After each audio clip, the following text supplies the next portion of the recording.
मेरा नाम राशि है। लड़की जब अपनी ससुराल जाती है तो उसकी आंखों में ढेर सारे सपने होते हैं। उसे लगता है कि अपनी ससुराल में उसे किसी का साथ मिले या न मिले, मगर अपने पति का साथ ज़रूर मिलेगा। लेकिन मुझे ये नहीं पता था कि अगर ससुराल में पति नहीं हो तो एक औरत की कोई हैसियत नहीं होती। मेरी शादी हुई तो शुरू के दिनों में मैं बहुत खुश थी। मेरे पति आरव मेरी बहुत इज्जत करते थे और सास भी अच्छे से पेश आती थी। स्पेशली आरव घर में होते तो मेरी सास का बिहेवियर मेरे साथ बहुत मीठा होता। वो मुझे हमेशा अपनी बेटी कहकर बुलाती। वक्त गुजरता गया, मैंने एक बेटी को जन्म दिया। मेरे पति सोल्जर थे, उनकी छुट्टियां ख़त्म हो रही थी और मैं जानती थी कि अब उन्हें जंग पर जाना है। लेकिन इस बार उनके चेहरे पर एक अजीब सी सीरियसनेस थी। वो बहुत ज़्यादा खामोश रहने लगे थे। वो बेटी को गले से लगाकर घंटों बैठे रहते थे। मैंने कई बार पूछा था, क्या बात है, आप कुछ परेशान लग रहे हैं, लेकिन वो कुछ बताते ही नहीं थे। हमारी बेटी प्रीति उनकी जान थी। जिस दिन वो जाने वाले थे, उन्होंने तैयार होकर बेटी को अपनी गोद में ले लिया और उसे प्यार करने लगे। वो हंस रही थी, लेकिन ना जाने क्यों मेरे पति की आंखों में आंसू थे। मुझे लगा वो जा रहे हैं, इसलिए रो रहे हैं। उनके जाने पर मैं भी बहुत रोई थी और प्रार्थना कर रही थी कि वो सही सलामत वापस आ जाएं। उनके जाने के बाद मैंने खुद को बिजी रखने की कोशिश की, बेटी के साथ वक्त गुजारा, अपने पति की यादों को सीने से लगाकर खुद को संभालती रही। उनको गए हुए अभी 15 दिन ही गुजरे थे। मेरी सास ने मुझे बाजार भेज दिया। कहने लगी कि राशन का कुछ सामान है, वो लेकर आ जाओ, देख कर लाना सामान महंगा नहीं हो। ये मेरा पहला मौका था जब मैं घर से अकेले निकली थी। जब मैं बाजार पहुंची तो वहां पर हर तरफ चहल पहल थी, लोग खरीदारी कर रहे थे। जब मैं सामान लेकर वापस आई तो मैंने देखा कि मेरी सास किसी से फ़ोन पर बात कर रही थी। उनके चेहरे पर कुछ परेशानी थी। मैंने सामान लाकर किचन में रख दिया। जैसे ही मैं निकली, अचानक उनकी चीख सुनाई दी, मेरा बेटा आरव। मैं भागकर उनके पास गई। उन्होंने मोबाइल ज़मीन पर फेंक दिया था। दोनों हाथों से सर पकड़कर बैठी थी, आंखों से आंसू निकल रहे थे। मैंने पूछा, क्या हुआ मम्मी जी, कौन था फ़ोन पर? उन्होंने कहा कि बेटा, आर्मी ऑफिस से फ़ोन आया था, मेरा बेटा शहीद हो गया। अपनी सास की बात सुनकर जैसे मेरे पैरों तले से ज़मीन निकल गई थी। मैंने कहा कि नहीं, ऐसा नहीं हो सकता। उन्होंने मुझे गले से लगा लिया और कहने लगी कि हाँ बहू, जंग के समय उसे दुश्मनों ने मार दिया। इतना कहकर वो फूट फूट कर रोने लगी। मैं कुछ बोल नहीं पा रही थी। मुझे एक ज़ोरदार झटका लगा था। मैं फ़ौरन भागकर अपने कमरे में गई जहाँ बेटी सो रही थी। कमरे का दरवाज़ा बंद किया और रोने लगी। मुझे यकीन नहीं आ रहा था कि मेरे पति की मौत हो गई। ये खबर जब मेरे मायके पहुंची तो मेरे भैया जो अभी लंदन से आए थे, वो एयरपोर्ट से सीधा मेरे घर पहुंचे। मुझे देखते ही उन्होंने गले से लगा लिया। मैं खामोश थी, बस आंखों से आंसू बह रहे थे। उन्होंने मुझे कमरे में कुछ देर के लिए अकेले बिठाया और मेरी सास से अलग में बात करने के लिए चले गए। रात को जब भैया मेरे पास आए तो कहने लगे कि मैं तुम्हें और प्रीति को अपने साथ ले जाना चाहता हूँ। आखिर तुम्हें यहाँ क्या करना है? ये जगह अब तुम्हारे लिए ठीक नहीं है। यहाँ जब आरव भी नहीं रहा, तुम किसके सहारे ज़िंदगी गुजारोगी? मैंने कहा, भैया, ये मेरे पति का घर है, यहाँ उनकी खुशबू आती है, तो भला मैं इस घर को कैसे छोड़ दूँ? उन्होंने कहा कि तुम अपनी बेटी के बारे में सोचो, वो अभी छोटी है और तुम्हारी पूरी ज़िंदगी पड़ी हुई है। मैंने कहा, भैया, इसलिए तो नहीं जा रही, मेरी बेटी मेरा सहारा है। मैं नहीं चाहती कि उनकी बेटी उनके बिना किसी और जगह पले बढ़े। भैया ने कुछ देर के लिए खामोशी जाहिर की, फिर कहने लगी कि ठीक है, मैं कुछ दिनों बाद फिर से लंदन चला जाऊंगा। तुम्हें मेरी ज़रूरत पड़े तो मुझे फ़ोन पर बता देना, मैं हमेशा तुम्हारी मदद करूंगा। भैया कुछ दिनों बाद लंदन वापस चले गए थे, लेकिन जाने से पहले मुझे कुछ पैसे दे गए थे। उन्होंने कहा था, जब तक गवर्नमेंट से पेंशन शुरू नहीं होती तब तक इन पैसों से अपना गुजारा कर लेना। मैंने उन पैसों को संभाल कर अलमारी में रख दिया। अब मैं आरव की विधवा थी। लोग अफसोस करते थे, लेकिन सबके चेहरे पर एक अजीब सा दुख होता। मुझे लगा ये घर मेरा सहारा बनेगा, मेरी सास मेरे लिए कभी नहीं बदलेंगी। लेकिन उन्होंने तो कुछ ही दिनों बाद ही कहना शुरू कर दिया था कि तुम मेरे बेटे की विधवा हो, घर से निकलना और लोगों से मिलना जुलना बंद कर दो। मैं मान गई। हालांकि मोहल्ले की कुछ औरतें सिर्फ मुझसे मिलने के लिए आया करती थीं, मेरा दुख बांटने के लिए। एक दिन मेरी एक सहेली घर पर आई, मेरी बेटी के लिए कुछ गिफ्ट्स लेकर आई थी। उसके जाने के बाद मेरी सास गुस्से से भड़क उठी, कहने लगी कि तुम्हें शर्म नहीं आती, तुम्हारे पति को मरे अभी 1 महीना हुआ है और तुम अपनी सहेली से हंस हंस कर बातें कर रही थी। लोग क्या कहेंगे? मैंने खामोशी से कहा कि मैंने कुछ गलत नहीं किया। मैं हंस नहीं रही थी। अपनी दोस्त की किसी बात पर मुस्कुरा भी नहीं सकती क्या? उन्होंने कहा कि हाँ, नहीं मुस्कुरा सकती। तुम अभी नई विधवा हो, तुम्हारे लिए कुछ उसूल हैं। उस दिन मुझे अंदाज़ा हो गया था कि अब इस घर में बार बार मुझे नीचा दिखाने की कोशिश की जा रही है। सास ने एक दिन मुझसे मेरा मोबाइल भी छीन लिया। कहने लगी कि ये मुझे दे दो, अब तुम विधवा हो और विधवा औरत हो, भला तुम्हें इसकी क्या ज़रूरत? मैंने कहा मम्मी जी, लेकिन मैं भैया से बात कैसे करूँगी? उन्होंने कहा कि तुम्हारे भाई का फ़ोन आएगा तो मैं खुद उससे बात कर लूँगी। मैं चुप हो गई। कुछ दिन गुजरे थे, मेरी बेटी की तबीयत ख़राब होने लगी। उसको बुखार आ गया था। मैंने अपनी सास से कहा कि मैं अपनी बेटी को डॉक्टर के यहाँ लेकर जाना चाहती हूँ, तो वो भड़क उठी और कहने लगी कि मामूली सा बुखार है, तुम्हें तो बस घर से बाहर निकलने का बहाना चाहिए। एक बात सुन लो, अभी तक तुम्हारे पति की पेंशन का या सरकारी कोई भी पैसा नहीं आया। फिजूल खर्ची कम करो, पानी में कपड़ा भिगोकर इसकी पट्टियाँ करो, ठीक हो जाएगा बुखार। मैं खामोश हो गई और मैंने ऐसा ही किया। लेकिन वक्त गुजरने के साथ साथ मेरी बेटी की आंखें बंद हो रही थी। वो सिसकियाँ लेकर रो रही थी। मैं अपने पति को याद कर रही थी कि आरव, अगर तुम होते तो हमारी बेटी की ऐसी कंडीशन न होती। मेरे पति के कपड़े अभी जो मेरी अलमारी में रखे हुए थे, मैंने उनको निकाल कर लिपट कर रोना शुरू कर दिया। ऐसा लगता था जैसे ये सब एक सपना है और वो अभी मेरे सामने आ जाएंगे। कुछ दिनों के बाद मेरी सास ने कहा कि अब मुझसे घर का काम नहीं होता, मैं बहुत थक गई हूँ, अब ये सब तुम संभालो। मैंने उनसे कोई सवाल नहीं किया। मुझे पता था कि ये मुझे परेशान करने की शुरुआत है, लेकिन मेरी नीयत साफ थी। मेरा दिल बेफिक्र था कि मेरे पति की अमानत उनकी बेटी मेरे पास है, मेरे साथ है और मैं अभी भी उनके घर में मौजूद हूँ। मैं जानती थी कि आने वाले समय में मुझ पर कितनी बड़ी परीक्षा आने वाली है, लेकिन मैं तैयार थी, खामोश थी। अब तो मेरी सास ने घर में दाल सब्जी लानी बंद कर दी थी। वो अपने लिए तो होटल से खाना ले आई थी। उनके आगे का खाना अगर बच जाता तो मैं खा लिया करती थी और कभी कभी तो वो सारा ही खाना खा जाती थी, जिसकी वजह से मुझे भूखा रहना पड़ता था। घर में मौजूद बिस्किट पानी में मिलाकर अपनी बेटी को दिया करती थी, जिससे उसका पेट भर जाता था, क्योंकि दूध तो अब यहाँ उसके लिए था ही नहीं। मेरी सास ने जब बिस्किट मेरी बेटी को खिलाते हुए देखा तो कहने लगी कि फालतू खर्च करना बंद करो। मैंने कहा मम्मी जी, पहले तो मैं अपनी बेटी को दूध में बिस्किट डालकर दिया करती थी, लेकिन अब तो पानी में दे रही हूँ। मेरे पास बेटी का पहले का बचा हुआ दूध पाउडर था, मैं वही उसे पानी में मिलाकर दे रही थी। तो उस पर भी मेरी सास का कहना था कि बहुत ही अय्याशियाँ हो रही हैं, किससे इजाज़त ली है दूध का डब्बा खरीदने की।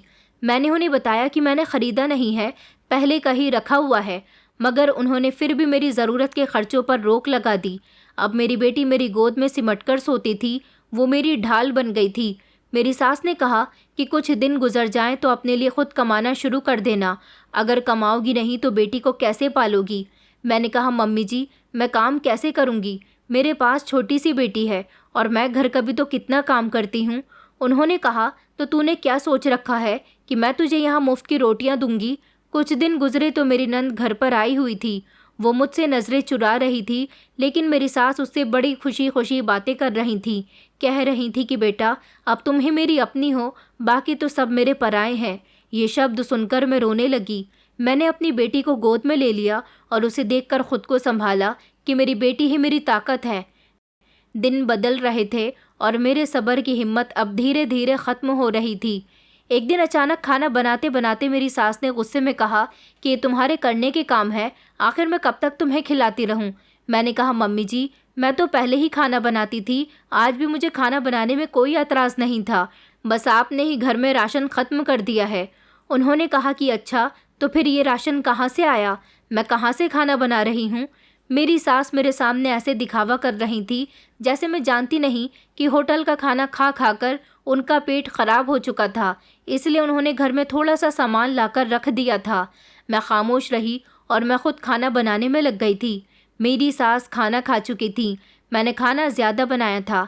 अब मेरी बेटी भी इतनी बड़ी हो गई थी कि चलते फिरते रोटी के 2-3 टुकड़े खा जाती थी। मैं जैसे ही किचन में उसके लिए रोटी लेने गई तो देखा कि पूरी रोटी सड़ी हुई थी, उसमें से बदबू आ रही थी। मैंने कहा मम्मी जी, ये कब की पुरानी रोटी है, वो कहाँ है जो मैंने अभी बनाई है। उन्होंने कहा कि ये रोटी भी सही है, अपनी औकात में रहो, जाओ और इसे यही खिलाओ, जो मिल रहा है उसी में खुश रहो, तुम दोनों के नखरे नहीं उठा सकती मैं। मेरी आंखों में आंसू आ गए और मैं वही रोटी उठाकर कमरे में ले गई। बेटी को भूख लगी थी, वो बार बार रोटी को उठाकर खाने लगी। मैंने उसे कई बार मना किया कि बेटा इसे मत खाओ, मगर वो भूखी थी। ये रोटी कई दिनों की थी, मगर पेट भरने के लिए हमें कुछ ना कुछ तो खाना ही था। अगले दिन उसकी तबीयत खराब होने लगी। दोपहर से शाम हो गई थी। मेरी बेटी बिस्तर पर निढाल पड़ी हुई थी। मैं भागकर अपनी सास के पास गई। उनसे कहा कि मम्मी जी, प्रीति की तबीयत ठीक नहीं है, उसे अस्पताल लेकर चलिए। उन्होंने चिल्लाते हुए कहा कि पैसे क्या पेड़ पर उगते हैं, थोड़ी देर आराम कराओ उसको, ठीक हो जाएगी। मैंने रोते हुए कहा कि मम्मी जी, अगर उसे कुछ हो गया तो? उन्होंने कहा चुप कर, तो क्या हो गया, मरती है तो मर जाए, और कान खोलकर सुन ले, तू विधवा है, मैं तुझे घर से निकलने की इजाज़त नहीं दूंगी। मैं रोती हुई अपने कमरे में आ गई। बेटी को गोद में लेकर बैठ गई। वो कांप रही थी, उसका चेहरा पीला पड़ चुका था। कुछ समय के बाद उसकी तबीयत फिर से बिगड़ने लगी तो मैं फिर से अपनी सास के पास रिक्वेस्ट करने के लिए गई। मम्मी जी, तो डॉक्टर को यहीं बुला लीजिए। उन्होंने कहा कि कुछ नहीं हुआ तेरी बेटी को, ये सब कुछ दिखावा है, मेरी जेब से पैसे निकलवाना चाहती है। मुझे तुझ पर भरोसा नहीं, तेरे जैसी बहुत देखी है। मैंने कहा कि अगर आपको मुझ पर भरोसा नहीं तो खुद चलकर मेरे कमरे में उसको देख लीजिए, वो बेचारी बहुत तकलीफ़ में है। उन्होंने मुझे फिर से धुतकार कर भेज दिया। मैंने सोचा कि मैं खामोशी से खुद ही अपनी बेटी को गोद में लेकर घर से निकल जाती हूँ, लेकिन उन्होंने दरवाजे पर पहरा दिया हुआ था। उस दिन मेरी बेटी तड़पती रही, रात भी गुजर गई थी। जब अगला दिन निकला तो मेरी सहेली फिर से मेरे घर आई। उसने दरवाज़ा बजाया तो मेरी सास ने उससे गुस्से में कहा कि अब यहाँ मत आना, राशि के पास समय नहीं है तुमसे बात करने का। वो बेचारी दरवाजे से ही वापस चली गई। मेरी बेटी की हालत बिगड़ती जा रही थी, वो बेहोशी में चली गई। मैंने ऊपर वाले से प्रार्थना करनी शुरू कर दी। मेरी आंखों में लगातार आंसू बह रहे थे, आवाज़ धीमी हो चुकी थी। मैं बार बार अपनी बेटी का चेहरा देखती, कभी हाथ थामती, कभी उसके माथे को छूकर देखती। मैं अंदर से कांप रही थी। अगर मेरी बेटी को कुछ हो गया तो मैं किसके सहारे जिंदा रहूंगी। सुबह मेरी सास नाश्ता कर रही थी, अपने लिए होटल से चाय और पराठा लेकर आई थी। मैंने कहा मम्मी जी, थोड़ी सी चाय मुझे भी दे दीजिए, मैं अपनी बेटी को पिला दूंगी। उन्होंने कहा कि पता है, बाजार का नाश्ता है इसमें, क्या मैं खा लूँ और क्या तुझे तेरी बेटी के लिए दे दूँ? इसमें से कुछ नहीं बचेगा, तुम्हें चाहिए तो अपना बंदोबस्त खुद करो। हमारे ही घर में एक छोटी सी दुकान हो रही थी, उसका किराया आता था। मेरी सास पूरे किराए के पैसे अपने पास रखती थी। वो अपने लिए सब कुछ कर रही थी, लेकिन उन्हें मेरी और मेरी बेटी की कोई परवाह नहीं थी। मैं पलटकर वापस आ गई। बेटी को अभी भी कोई होश नहीं था। मैंने सोच लिया था कि शाम होते ही किसी भी तरह मैं घर से बाहर निकल जाऊंगी, चाहे कुछ भी हो जाए।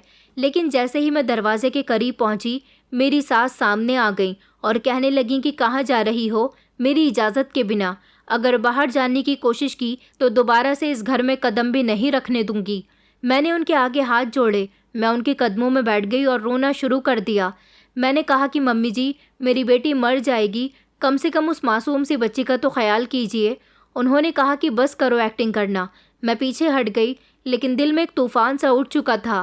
प्रीति की हालत बिगड़ रही थी और मैं किसी मदद के बिना बंद कमरे में कैद थी।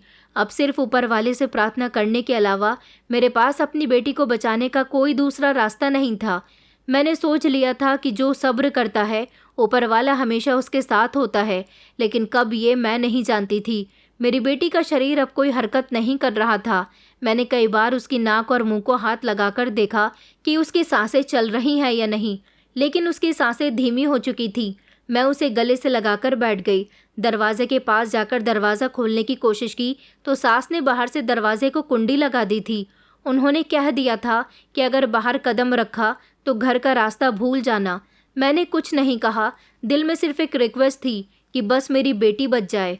मैं बस प्रीति के पास बैठ गई और हाथ जोड़कर ऊपर वाले से प्रार्थना करने लगी। अगला दिन निकल आया था। रोशनी धीमी धीमे फैल रही थी। मेरी सास ने दरवाज़ा खोल दिया और मुझे ताना देते हुए अंदाज में कहने लगी कि रोने धोने से कुछ नहीं होता, तू माँ बनने के लायक ही नहीं थी। मैंने कहा अगर आप दवाइयाँ मंगवा देती तो शायद ऐसा नहीं होता। वो वहाँ से चली गई। मैंने देखा कि वो नाश्ता कर रही थी। मैं फिर से प्रार्थना करने लगी और बार बार उसके चेहरे को देखती रही। उसकी आंखें तो नहीं खुली थी, लेकिन ठंडे शरीर पर पसीना आने लगा। मैंने दोबारा उसके माथे पर ठंडी पानी की पट्टियाँ रखनी शुरू कर दी। ऐसा लग रहा था जैसे उसकी तबीयत बेहतर हो रही है। उसी दौरान घर के मेन दरवाजे पर दस्तक हुई। मेरी सास जैसे ही दरवाज़ा खोलने के लिए गई, उन्होंने आवाज़ लगाई और कहा कि कौन है। जब कोई जवाब नहीं आया तो चिल्लाकर कहने लगी, अरे तुम लोगों को कैसे बताएं कि हम किसी से नहीं मिलते। मैं बाहर जाना चाहती थी, लेकिन सास पहले ही रास्ता रोक चुकी थी। मुझे लगा कि शायद फिर से मेरी सहेली आ गई है, वो मेरी मदद कर दे मेरी बेटी को अस्पताल ले जाने में। मगर सास मेरे रास्ते की रुकावट बनी हुई थी। कहने लगी कि वापस जाओ अंदर, खबरदार जो किसी से मिलने की कोशिश की। मैं वापस कमरे में आ गई। किचन से बदबू आने लगी। मैं जाकर सफाई करना चाहती थी तो सास ने दरवाजे पर खड़े होकर कहा कि तुम्हें हमेशा यही दुख रहता है ना कि मैं खाती हूँ और तुम्हें नहीं देती। तुम्हारी बेटी बीमार है तो इसमें मेरा क्या कसूर है। मैंने कहा, मम्मी जी मुझे कुछ नहीं चाहिए, सिर्फ उसके लिए दवाइयाँ और उसके दूध का इंतज़ाम कर दीजिए। वो कई दिनों से भूखी है। मैं उसको पानी पिला पिलाकर जिंदा रख रही हूँ, वरना तो वो कब की मर जाती। वो खामोश हो गई और वहाँ से चली गई। मैं भी अपनी बेटी के पास आ गई थी। शाम तक प्रीति ने हल्की आवाज़ में पानी मांगा। मैंने जल्दी से उसे पानी पिलाया। वो हल्का सा मुस्कुराई। उसका शरीर बहुत कमज़ोर हो चुका था। एक लम्हे के लिए लगा कि मेरी प्रार्थना कबूल हो गई। मैं फ़ौरन किचन में गई तो देखा कि वहाँ 2 आलू पड़े हुए थे। मैंने जल्दी से उनको उबाला और नमक लगाकर वही अपनी बेटी को खिला दिए। ये बात मेरी सास को नहीं पता थी। उस समय वो सो रही थी, वरना बहुत ही हंगामा करती। उसके पेट में कुछ सहारा हो गया था। रात के समय मेरी सास किसी से फ़ोन पर बातें कर रही थी। मुझे सिर्फ इतनी आवाज़ आई, उन्होंने कहा कि अब ये भी मर जाएगी तो मुझे सुकून हो जाएगा। मैं रोने लगी थी और ऊपर वाले से शिकायत करने लगी कि आप तो सब कुछ सुन रहे हो। मैं बेबस हूँ, मैं अपने लिए कुछ भी नहीं कर सकती। मेरी बेटी की तबीयत अभी भी पूरी तरह से ठीक नहीं थी। मैं सारी रात उसके पाँव सहलाती रही और ऊपर वाले से प्रार्थना करती रही। पिछले कई दिनों से मैं ऐसा ही कर रही थी। ऊपर वाले के अलावा मेरे पास कोई दूसरा आसरा नहीं था। किचन से बर्तनों की आवाज़ आई। शायद मेरी सास अपने लिए कुछ बना रही थी। मैं सिर्फ इतनी ही प्रार्थना कर रही थी कि बस मेरी बेटी जिंदा रहे। उसके अलावा मेरा कोई नहीं है। वो मेरे पति की आखिरी निशानी है और मैं उसको सही सलामत अपने साथ रखना चाहती हूँ। उसी समय दरवाजे पर दस्तक हुई ज़ोर ज़ोर से। मेरी सास चौंक गई और तेज़ी से दरवाजे की तरफ गई। ज़ोर से कहने लगी कि अब कौन आ गया। दरवाजे पर उन्होंने जैसे ही दरवाज़ा खोल कर देखा तो उनका शरीर जैसे पत्थर का बन गया हो। वो पल भर के लिए खामोश हो गई। चेहरा अचानक सफ़ेद पड़ गया। मैं कमरे से निकली तो सास की नज़रें दरवाजे पर जमी हुई थी। मैंने कहा, कौन है?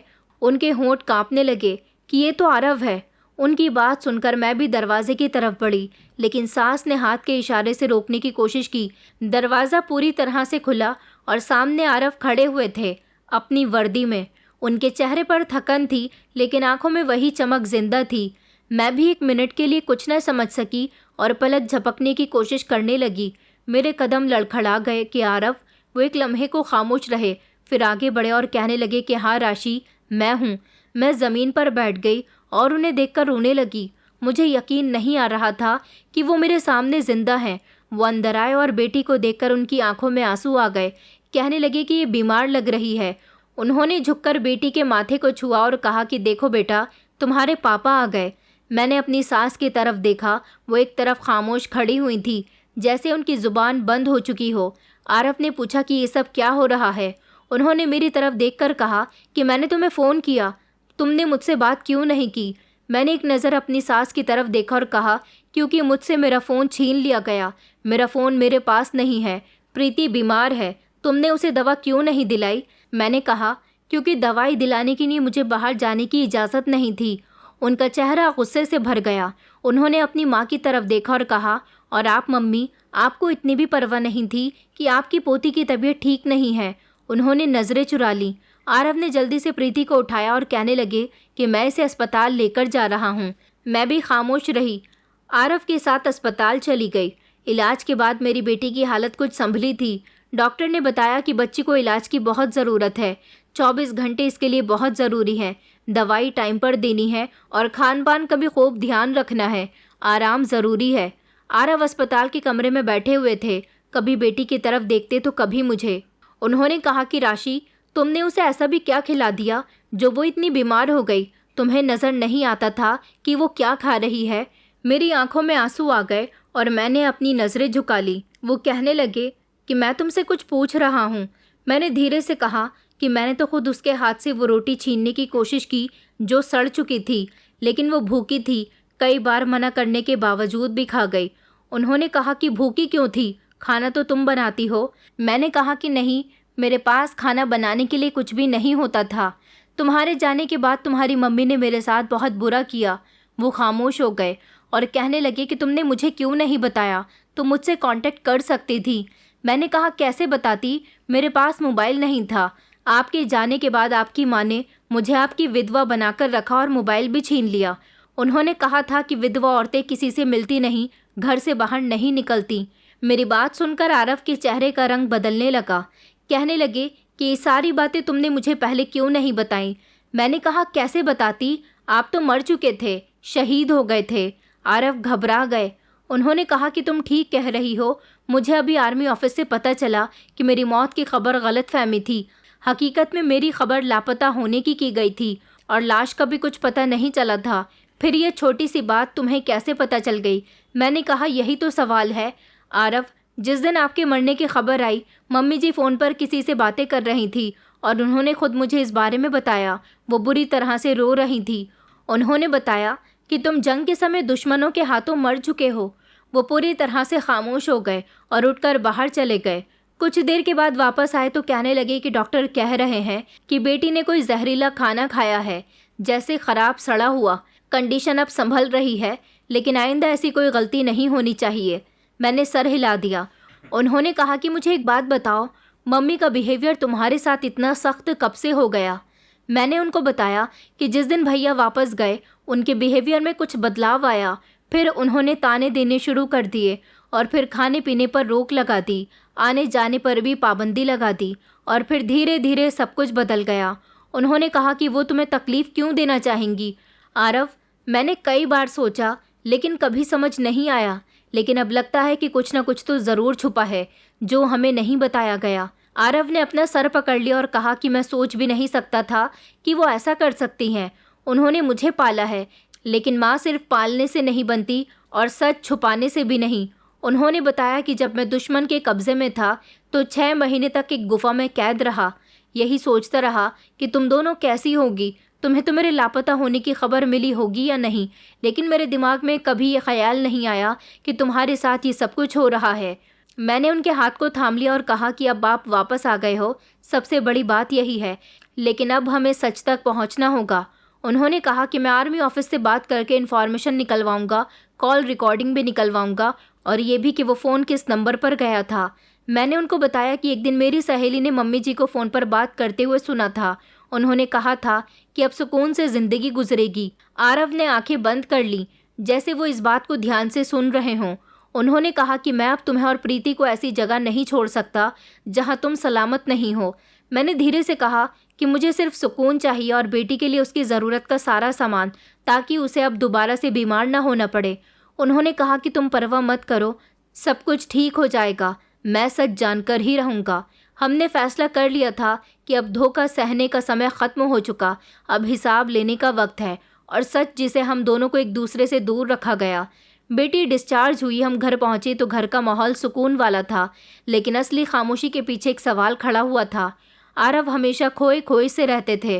प्रीति की तबीयत ठीक हो रही थी। मैंने कुछ दिनों के लिए किचन की जिम्मेदारी फिर से संभाल ली थी, मगर इस बार आरव की मौजूदगी का फ़र्क साफ पता चल रहा था। मेरी सास अब मुझसे कम बोलती थी और पति के सामने तो भरपूर कोशिश करती थी कि अच्छी बनकर रहें। एक शाम आरव घर से बाहर गए हुए थे और मैं अपने कमरे में मौजूद थी। मेरी सास किसी से फ़ोन पर बात कर रही थी। मुझे जैसे ही उनके बात करने की आवाज़ आई तो मैं उनकी बातें सुनने के लिए उनके कमरे के दरवाजे पर खड़ी हो गई। उन्होंने कहा कि हाँ, मैंने खुद जानकारी निकलवाई थी। आर्मी ऑफिस से पता चला था कि वो लापता हो गया। मुझे लगा कि मर ही गया होगा। उसके मरने का सबसे ज़्यादा फ़ायदा मुझे होने वाला था। मैंने सोचा कि इसकी बेटी और पत्नी को इतना परेशान करूंगी कि या तो ये लोग मर जाएंगे या फिर ये लोग यहाँ से कहीं और चले जाएंगे। उस हिसाब से ये सारी जायदाद और घर सब कुछ मेरा हो जाएगा। उनकी बातें सुनकर तो मेरे कदम वहीं थम गए थे। अगले शब्द और भी ज़्यादा चौंका देने वाले थे। मैंने सोचा था कि उन्होंने कहा कि राशि को विधवा बनाकर रखना है और उसकी बेटी को भी काबू में रखना है। आरफ का सब कुछ मेरे नाम हो जाएगा, मगर उसने तो वापस आकर सारा प्लान ही चौपट कर दिया। मुझे उनकी सारी बातें सुनकर डर लगने लगा। मैं फ़ौरन भागकर अपने कमरे में आई। मेरा दिल ज़ोर ज़ोर से धड़क रहा था। मुझे यकीन नहीं हो रहा था कि वो औरत थी जिसे मैं माँ कहती रही, जिसे मैंने अपनी पति की माँ समझकर इज्जत दी। शाम को जब आरफ घर वापस आए तो मैंने उनको ये सब कुछ बता दिया और उनको ये भी बताया कि ये सब मैंने अपने कानों से सुना है कि तुम्हारी माँ कह रही थी कि उन्होंने जानबूझकर तुम्हारे मरने की खबर उड़ाई ताकि वो तुम्हारी जायदाद पर कब्जा कर सकें। आरफ ने मेरी तरफ देखा। उनके चेहरे पर हैरानी थी, जैसे यकीन ना कर पा रहे हों। उन्होंने कहा कि राशि, तुमने शायद गलत सुना होगा। ये सब कुछ जितना मेरा है उतना उनका भी है। मैंने कहा कि अब मुझे उनकी बातें कोई और बताता हो तो शायद मैं यकीन ना करती, लेकिन मैंने खुद अपने कानों से सुना है। वो फ़ोन पर किसी से बात कर रही थी। आरफ कहने लगी कि मैं जानता हूँ कि वो बिहेवियर की थोड़ी कड़क है और कभी कभी अपने ईगो में बहक भी जाती हैं, लेकिन इतना बड़ा धोखा। अगर तुम्हें अब भी शक है तो किसी तीसरे से सच का पता लगाओ। आरफ खामोश हो गए। वो सच मानने के लिए तैयार नहीं थे, लेकिन अब मैं उन्हें टाल भी नहीं सकती थी। अगले दिन एक पुराना चेहरा हमारे दरवाजे पर आया, धोबी, जिसका नाम मोहन था, जो बरसों से मेरे पति के कीमती कपड़े धोया करता था। वो काफ़ी समय से गायब था और अचानक जब यहाँ आया तो उसके हाथ में एक छोटा सा थैला था। चेहरे पर झिझक थी। उसने मेरे पति को दरवाजे पर खड़े हुए देख लिया तो कहने लगा कि आरफ भैया, कैसे हो आप, वापस आ गए। आरफ ने दरवाजे पर खड़े होकर उससे काफ़ी देर तक बातचीत की। मुझे आवाज़ लगाई कि चाय बना दो।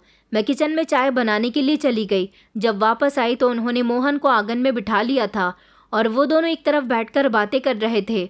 मोहन ने हिचकिचाते हुए कहना शुरू किया कि भैया जी, आपके जाने के कुछ दिनों के बाद ही आर्मी ऑफिस से फ़ोन आया था। वो कह रहे थे कि आपकी कोई खबर नहीं, आप लापता हो गए हो। आरव ने गुस्से से कहा कि तुम्हें कैसे पता कि घर पर आर्मी ऑफिस से फ़ोन आया था। उन्होंने बताया कि उस दिन मैं अम्मा जी के कपड़े उनको देने के लिए आया था। वो अपने कमरे में अलमारी से कपड़े निकाल रही थी, तभी अचानक आर्मी ऑफिस से फ़ोन आ गया। उन्होंने बात की तो यही कहा कि आपके गुमशुदा होने की रिपोर्ट मिली है। मैंने उनको फ़ोन पर बातें करते हुए सुना। उन्होंने ये भी कहा था कि अगर आपको मृत घोषित कर दिया जाए तो आपकी सारी जायदाद उनके नाम लग जाएगी, आपका कोई वारिस नहीं बचेगा। मैंने एक दिन अम्मा जी से कहा भी था कि हो सकता है कि आप वापस आ जाएं, तो उन्होंने मुझे डांट दिया और कहने लगी कि मोहन, वो अब वापस नहीं आएगा। गायब होने का मतलब ही है कि वो मर गया। बस जितना मैं कह रही हूँ उतना ही दूसरों को बताना, वरना आइंदा यहाँ के कपड़े तुझे नहीं मिलेंगे। ये सुनकर तो आरफ को गुस्सा आ गया था। उन्होंने कहा कि भैया जी, मैंने अपने कानों से सुना और अपनी आंखों से देखा कि अम्मा जी बहुत झूठ बोलती हैं। खबर आपके गायब होने की आई थी, लेकिन उन्होंने सबको यही बताया कि आप शहीद हो गए। मेरी पत्नी की तबीयत ख़राब थी, इसलिए काफ़ी समय से मैं यहाँ नहीं आ रहा था। जब मैंने यहाँ से गुजरते हुए आपको देखा तो बड़ी खुशी हुई कि आप तो सही सलामत हो। उन्होंने मोहन से कहा कि तुमने मुझे जो भी बताया वो सब कुछ बहुत अहम है। मैं जान गया हूँ कि सच क्या है। मोहन तो चाय पीने के बाद वहाँ से चला गया था। यहाँ तक कि उसने इतना भी कह दिया था कि अगर आप गवाही देने के लिए कहेंगे तो मैं गवाही देने के लिए भी तैयार हूँ। आरव ने रात के समय मुझसे कहा कि मैं तुमसे माफ़ी मांगना चाहता हूँ राशि, तुमने जो सहा उसका कोई हिसाब नहीं है और मुझे अपनी माँ की हकीकत देर से पता चली। मैंने कहा अब हम दोनों एक साथ हैं, ऊपर वाला खुद इंसाफ करेगा। उस दिन के बाद मेरे पति के सामने उनकी माँ की हकीकत आ गई थी, इसलिए सब कुछ पता चल गया था कि झूठ है। ये बेटे का रिश्ता भी एक झूठा था, एक धोखा था जो कि अब पर्दे से निकलकर सामने आ चुका था। सच्चाई की रोशनी में हमने अपना अगला रास्ता देखा। शाम का समय था जब आरव छत पर बैठे हुए थे। उनके चेहरे पर वो सुकून नहीं था जो कि पहले नज़र आता था। मेरे पति ने मुझे आवाज़ लगाई और पूछा, माँ घर पर है? मैंने कहा कि मम्मी जी अपने कमरे में है। उन्होंने कहा कि मैं बस उनसे बात करना चाहता हूँ, अब मुझसे और ज़्यादा बर्दाश्त नहीं होता। आरव उठे और धीरे धीरे उनके कमरे की तरफ बढ़ गए। दरवाज़ा खुला तो मेरी सास अलमारी में कुछ तलाश कर रही थी। आरव बिना कोई आहट किए कमरे के अंदर चले गए। उन्होंने कहा कि मैं जान गया हूँ। इतना सुनकर मेरी सास ने जल्दी से आरव की तरफ देखा और कहा कि बेटा क्या हुआ, क्या जान गए हो तुम? उन्होंने कहा कि वही जो आपने किया माँ, मुझे सब पता चल गया। मोहन ने भी मुझे सब कुछ बता दिया और राशि ने भी खुद आपकी बातें सुन ली थी। आपने मेरे लापता होने की खबर को मेरी मौत की खबर में बदल दिया, सिर्फ इसलिए ताकि आप मेरी जायदाद पर कब्जा कर सकें। मेरी सास कुछ देर तक खामोश रहीं, फिर धीरे से कहने लगी कि हाँ। इतना सुनकर आरव के चेहरे का रंग उड़ गया, क्योंकि मुझे पता था कि तुम अब कभी वापस नहीं आओगे। आखिर मैंने गलत क्या किया? उन्होंने कहा कि आपने गलत ये किया कि मेरी पत्नी और मेरी बेटी को भूखा रखा, उन्हें परेशान किया सिर्फ इसलिए कि आपके नाम पर ये घर और गांव की ज़मीन लग जाएगी। अब इस घर की असली वारिस मेरी बेटी है। आप माँ होने का हक खो चुकी हो। उन्होंने कहा कि मैं तुम्हारी माँ हूँ ही कब? ये सुनकर आरव चौंक गए। उन्होंने कहा कि क्या मतलब?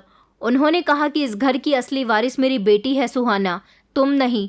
तुम मेरे बेटे नहीं हो। तुम्हारे पिता की 2 शादियां हुई थी, दूसरी शादी उन्होंने मुझसे की थी। तुम उनकी पहली पत्नी के बेटे हो। ये सुनकर कमरे में सन्नाटा छा गया। आरव ने दीवार का सहारा लिया। उन्होंने कहा कि ये सच्चाई मुझे क्यों नहीं पता। मेरी सास ने बताया कि तुम 2.5 साल के थे जब तुम्हारी माँ की मौत हो गई।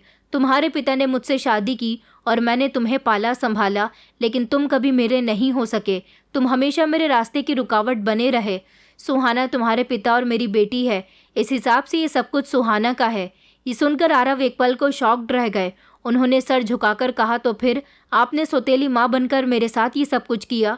उन्होंने कहा कि मैंने अपनी बेटी के लिए ये सब कुछ किया, वही मेरी सगी बेटी है, उसी का है ये सब कुछ। आरव ने कहा कि आपकी बेटी तो आपको मुँह भी नहीं लगाती। शादी के बाद कब उसने आपको माँ की तरह चाहा? उन्होंने कहा कि वो सिर्फ उसका वक्ती गुस्सा है, आखिर वो मेरी बेटी है, वापस आएगी। आरव ने दरवाजे की तरफ कदम बढ़ाया और कहने लगे कि आपको अपनी बेटी की फिक्र थी, लेकिन आपने ये सोचा कि जिस बेटे ने आपको माँ कहकर पुकारा, माँ समझा, उसे आपने आज किस मुकाम पर लाकर खड़ा कर दिया। मैंने तो कभी ये नहीं सोचा कि आप मेरी सौतीली माँ है। मुझे तो यही लगा कि मैंने आपकी कोख से जन्म लिया है, मगर आप मुझे हमेशा सौतेला समझती रहीं। मैं कभी आपको समझ नहीं सका। अगर आप जैसी माँ होती है तो फिर दुश्मन की कैद में मैं जितने समय रहा वो मेरे लिए आसान था। इतना कहकर आरव कमरे से निकल आए थे। मैं दरवाजे के करीब खड़ी सब कुछ सुन रही थी। उनकी हालत देखकर मेरी आंखों में आंसू आ गए थे। आरव ने मुझसे कहा कि राशि, तुम ठीक कहती थी कि सच बहुत कड़वा होता है। मेरी माँ मेरी सगी माँ नहीं है, लेकिन तुमने जो सच जाना वो तुम्हारी हिम्मत है। कम लोग होते हैं जो सच्चाई को बर्दाश्त करते हैं। मैंने उनको अपनी माँ समझा और उन्होंने मुझे अपनी रुकावट, इसलिए शायद कभी मेरी बातों में उन्होंने दिलचस्पी नहीं ली, मेरे फैसलों पर सवाल नहीं उठाया, और मेरी मौजूदगी से सिर्फ उन्हें ये खतरा होता था कि कहीं मैं उनसे सब कुछ छीन न लूँ। इतना कहकर वो खामोश हो गए। कुछ देर के बाद बोले कि मैं अब फैसला कर चुका हूँ। सुहाना भले ही उनकी और मेरे पिता की बेटी है, लेकिन मैं तो अपने पिता का बेटा हूँ और फिर उनकी पहली औलाद हूँ। जायदाद बराबर से होगी। मैंने कहा, आरव आप जज्बाती हो रहे हैं, आप बदले की नीयत से ये सब कुछ कर रहे हैं। उन्होंने कहा कि मैं किसी से बदला नहीं ले रहा, सिर्फ इंसाफ कर रहा हूँ। मेरे मन में तो कभी ये ख्याल आया ही नहीं कि मैंने इस जायदाद के बारे में भी कभी कुछ सोचा होगा। मैं तो हमेशा इस घर को अपना घर और इस औरत को अपनी माँ मानता रहा, लेकिन मुझे क्या पता था कि एक बहुत बड़ी सच्चाई छुपी हुई है जिसका सामना मुझे आज करना पड़ेगा। फिर थोड़ी देर बाद जब मैं अपनी सास के कमरे की तरफ से गुजरी तो मैंने देखा कि वो अपना सामान पैक कर रही थी। उनकी बेटी ने उन्हें बुलाया था। आरव ने कहा कि इन्हें रोकना मत, जाने देना, ये रास्ता उन्होंने खुद चुना है। मेरी सास घर से जा चुकी थी। घर में पूरी तरह से शांति फैल गई थी। अब मेरी बेटी खुलकर हंसने लगी थी, उसकी आवाज़ घर में गूंजती थी। आरव ने कहा कि अब ये घर हमारा है, हम इस घर में सुकून से रहेंगे। अब सिर्फ हम लोग हैं और हमारी मोहब्बत। घर का माहौल अब बदल चुका था। वो छुप छुप कर की जाने वाली बातें, वो खाली खाली नज़रें और सख्त शब्द, सब खामोश हो चुके थे। आरव ने अपनी माँ से सारे रिश्ते ख़त्म कर दिए थे। वो खुद ही खामोशी से अपना सामान बांधकर चली गई थी। जाते समय न कुछ कहा, न कोई डायलॉग मारे, न माफ़ी मांगी, सिर्फ दरवाज़ा खुला और बाहर निकल गई। और आरव ने दरवाज़ा बंद किया तो जैसे घर की दीवारों में भी सुकून आ गया था। अब कोई धोखा इस छत के नीचे नहीं होगा। उन्होंने कहा था, जब मैंने पूछा कि आपने अपनी माँ को क्यों नहीं रोका, उन्होंने कहा था, जब खुशियों का रिश्ता जहर बन जाए तो उनसे दूर होना बेहतर रहता है। पहले हफ्ते तो मेरी सास की कोई खबर नहीं आई। आरव ने भी उनका हालचाल लेने की ज़रूरत महसूस नहीं की। ज़िंदगी सुकून भरी गुजर रही थी। मेरी बेटी बिल्कुल ठीक हो गई थी और घर में खेलती फिरती थी। एक दिन जब आरव घर से बाहर गए हुए थे तब दरवाजे पर दस्तक हुई। मैंने दरवाज़ा खोला तो सामने मेरी सहेली खड़ी हुई थी। उसने कहा कि राशि, तुम्हें पता है तुम्हारी सास अपनी बेटी के घर रह रही हैं, सुना है वहाँ उनका झगड़ा हो गया। बेटी ने कह दिया है कि मैं आपकी सेवा नहीं करूँगी। मैंने दरवाज़ा थोड़ा सा खोलकर उसे अंदर ले लिया। मैंने सुहाना से कहा कि उनकी ऐसी भी क्या बात हो गई, तो वो कहने लगी कि ये तो मैं नहीं जानती, मुझे तो लगता है कि उन्होंने जो किया उनके साथ वही हो रहा है। वो मेरे पास काफ़ी देर बैठी रही, बातें करती रही। उसके बाद अपने घर चली गई थी। रात के समय जब आरव घर पर आए तो मैंने उनको इस बारे में बताया, लेकिन उन्हें किसी बात पर हैरत नहीं हो रही थी। अगले दिन फिर से दरवाजे पर दस्तक हुई। मैंने दरवाज़ा खोला तो मेरी सास खड़ी हुई थी। हाथ में अपना बैग था जिसको वो यहाँ से लेकर गई थी। चेहरा बड़ा ही कमज़ोर हो चुका था। वो खामोश थी, फिर धीरे से कहने लगी कि मेरे लिए यही एक सहारा है जहाँ मेरे लिए वापसी मुमकिन है। मैं पीछे हट गई, उन्हें अंदर आने का रास्ता दिया और बताया कि आरव अभी घर में मौजूद नहीं है। वो अपने कमरे में जाकर बैठ गई थी। ऐसा लग रहा था जैसे बहुत थकी हुई हैं। मैंने उनको पानी दिया, उन्होंने पानी पी लिया और फिर अपना सामान निकालकर अलमारी में रखने लगी। मैंने कहा, आप यहाँ से वापस जा सकती हो, ये घर आपका नहीं बल्कि मेरे पति का है। फिर उन्होंने कहा कि तुम बिल्कुल ठीक कह रही हो बहू, मुझे लगता था कि मैं अपनी बेटी को उसकी जायदाद के बारे में बताऊंगी तो वो यहाँ वापस आ जाएगी और मेरा साथ देगी, लेकिन वो अपनी ज़िंदगी में बहुत खुश है। ना तो उसे मेरी ज़रूरत है और ना ही इस मामूली सी जायदाद की। उसके पति के पास तो बहुत पैसा और जायदाद है। उन्होंने मुझसे माफ़ी मांगी। मैंने कहा कि कुछ रिश्ते ऐसे होते हैं जिन्हें माफ़ नहीं किया जा सकता। फिर वो कहने लगी, फिर भी तुम मुझे माफ़ कर दो, तुम बहुत अच्छी औरत हो। मैंने तुम पर कितने ही अत्याचार किए, कभी तुमने आवाज़ नहीं उठाई। मैंने कहा, ये घर मेरे पति का है, अब जो फैसला करेंगे वही होगा, लेकिन आपको यहाँ सब कुछ मिलेगा। अब जब आरव रात को घर वापस आए तो मैंने उनको मम्मी जी के बारे में सब कुछ बता दिया। पहले तो वो खामोशी से बैठे रहे, फिर कहने लगे कि चलो मैं इस औरत को अपनी सौतेली माँ मानने के बजाय एक बेसहारा औरत मान लेता हूँ और यही सोचकर इसे अपने घर में जगह दे देता हूँ। मेरी सास अब ज़्यादातर अपने कमरे में रहती, कमरे से बिल्कुल बाहर निकलती ही नहीं थी। एक समय पहले जब वो इस घर में अपना हुक्म चलाती फिरती थी, आज वो पूरी तरह से खामोश हो गई थी। खुद जो मेरी आंखों के सामने खाना खाती थी, मुझे कुछ नहीं देती थी, आज मुझे खुद खाना उनके कमरे में पहुंचाना पड़ता था। उनको देखकर मुझे अफसोस तो होता था, लेकिन ये सब उनके किए की सज़ा थी। वो कमरा जिसमें वो रहा करती थी वही उनके लिए पूरी दुनिया थी। कई दिन इसी तरह से गुजर गए थे। मेरी सास अभी भी अपने कमरे की हद तक ही रहती थी। एक दिन मैं उनके कमरे में उनके लिए चाय लेकर चली गई। सोचा कि अकेली रहती हैं, खामोश रहती हैं, कुछ देर उनसे बात भी कर लेती हूँ। मैं जब उनके कमरे में गई तो वो नज़र झुकाकर बैठी हुई थी। मेरी गोद में मेरी बेटी भी थी। उसे देखते ही उन्होंने प्यार किया, मगर मेरी बेटी अपनी दादी से डर रही थी। शायद वो बच्ची होने के बावजूद भी महसूस कर चुकी थी कि उसकी दादी ने उसके साथ क्या किया था। एक दिन आरव जल्दी घर आ गए थे। मैं किचन में थी। आरव ने कहा कि राशि, मैं चाहता हूँ कि आज हम एक साथ बैठकर खाना खाएं जैसे पहले खाया करते थे। मैंने कहा कि ठीक है, मैं अभी खाना लगाती हूँ। मैं खाना लगा चुकी थी। मैंने कहा, मम्मी जी को बुला लूँ? फिर उन्होंने धीरे से कहा कि ठीक है, तुम चाहती हो तो बुला लो। मैं उनको बुलाने के लिए जाने ही वाली थी जब आरव कहने लगे कि तुम रुको, मैं जाता हूँ। तो मैं ठहर गई और वो उनके कमरे में चले गए। आरव अपनी माँ के कमरे में गए तो वो अलमारी में कुछ रख रही थी। अचानक उन्हें देखकर चौंक गईं। न जाने क्या था जिसे वो छुपा रही थी। आरव ने उनकी इस हरकत को नज़रअंदाज किया और कहा कि माँ चलो, आज हम सब एक साथ बैठकर खाना खाते हैं। बहुत दिन हो गए, मैं आपको ऐसी हालत में अब और नहीं देख सकता। शायद मेरा गुस्सा धीमा पड़ने लगा है। मेरी सास खुश हो गई थी और खुशी खुशी आरव के साथ चलती हुई कमरे से बाहर आई। वो आरव की बराबर वाली कुर्सी पर बैठ गई। ऐसा लग रहा था जैसे आरव से कुछ कहना चाहती हैं। मैंने खाना सर्व किया और अपनी सास को भी खाना निकाल कर दिया। आरव ने खाना खाने से पहले कहा कि माँ, बस बहुत हो गया, अब मैं चाहता हूँ कि सब कुछ पहले जैसा हो जाए। अगर आप अपने दिल से मेरे लिए नफ़रत निकालना चाहती हैं तो मुझे भी कोई एतराज़ नहीं अपने दिल से आपके लिए नफ़रत निकालने में। मम्मी जी खामोश रहीं। उन्होंने सर हिला दिया। वो शायद शब्दों से माफ़ी मांगने की हिम्मत नहीं रखती थी। उनकी खामोशी से साफ पता चल रहा था कि वो दिल से शर्मिंदा हैं, बस अपनी शर्मिंदगी को शब्दों में बयान नहीं कर सकती। रात का समय था। आरव ने मुझसे कहा कि राशि, एक बात कहनी है। मैंने उनकी तरफ ध्यान दिया और कहा कि जी। उन्होंने कहा कि मैं जानता हूँ कि तुमने बहुत कुछ बर्दाश्त किया, लेकिन जब आज हम सब ने एक साथ खाना खाया वो तुम्हारे सब्र का नतीजा था। अगर तुम बदला लेना चाहती तो शायद ये सब कुछ मुमकिन नहीं होता। मैंने कहा कि मुझे आपका साथ मिल गया, मुझे भला किसी से क्या बदला लेना। अब मेरी सास अपने कमरे से बाहर निकलकर प्रीति के साथ खेलती थी, उसके साथ बातें करती थी। शायद अब वो अपनी ज़िंदगी की नई शुरुआत कर रही थी। मेरी बेटी भी अपनी दादी के पास जाती थी, वो उनसे खुश हो जाती थी। ये सब कुछ एक चमत्कार की तरह लगता था कि घर में दोबारा से खुशियाँ वापस आ गईं।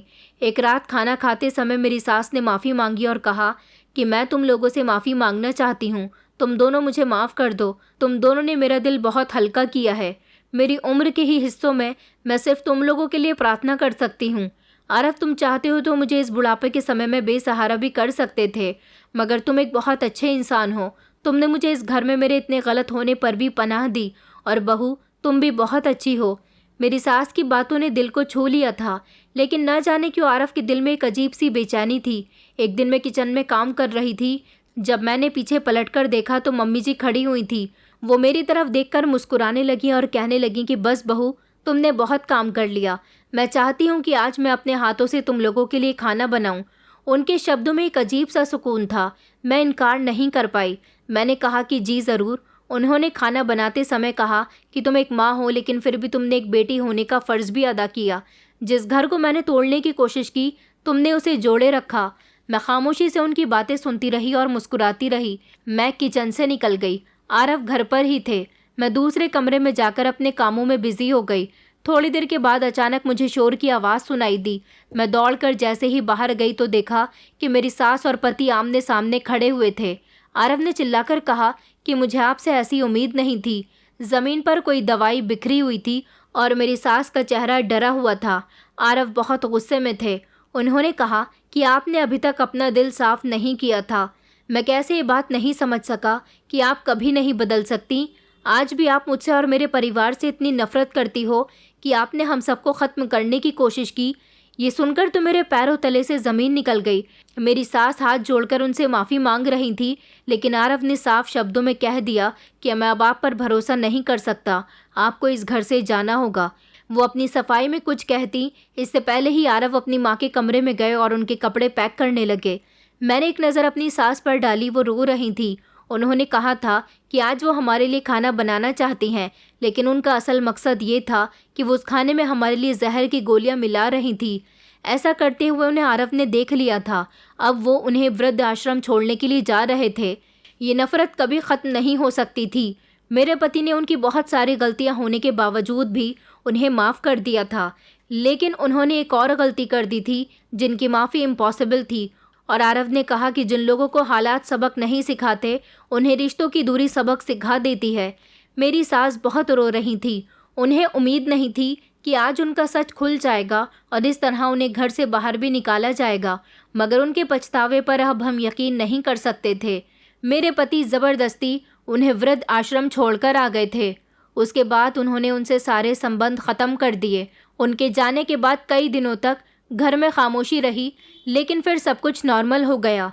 मैं जो पहले अपनी सास पर तरस खाया करती थी, अब सोचा कि उन पर तरस खाना, उन पर यकीन करना बेकार था। वो कभी नहीं सुधर सकती। कुछ लोग बड़े ही अजीब होते हैं, अपनी हरकतों से कभी बाज नहीं आते। शायद मेरी सास जैसे लोगों की सज़ा यही होती है कि वो अपनों से दूर रहें और अकेले रहकर अपनी गलतियों पर पछतावा करें। दोस्तों, उम्मीद करती हूँ आपको हमारी कहानी पसंद आई होगी। कहानी पसंद आई है तो वीडियो को लाइक करें, चैनल पर नए हैं तो चैनल को सब्सक्राइब करें और हाँ, नोटिफिकेशन बेल को ज़रूर दबाएं ताकि अगली अपडेट सबसे पहले आपको मिले।